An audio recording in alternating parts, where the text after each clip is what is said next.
John Mark P. Mendoza. Janela Ibar. Adrian Mariano. I'm Jamie Lindanday. Mark Natural. Jacqueline Mendoza.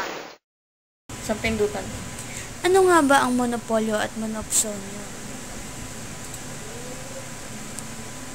Ang monopolyo ay isang estrukturang bilihan na may malakas na puwersang itakda ang presyo at dami ng ibebenta dahil nag-iisa lamang ang producer na nagbebenta ng produkto at serbisyo sa maraming mamimili.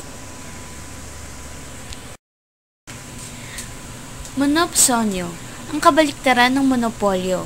Sa pamilihang monopsonyo, marami ang producer pero iisa ang mamimili ng produkto o serbisyo.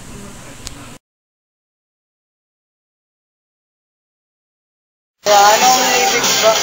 Anong pinagkaiba ng monopolyo sa monopsonyo? Hindi ko alam.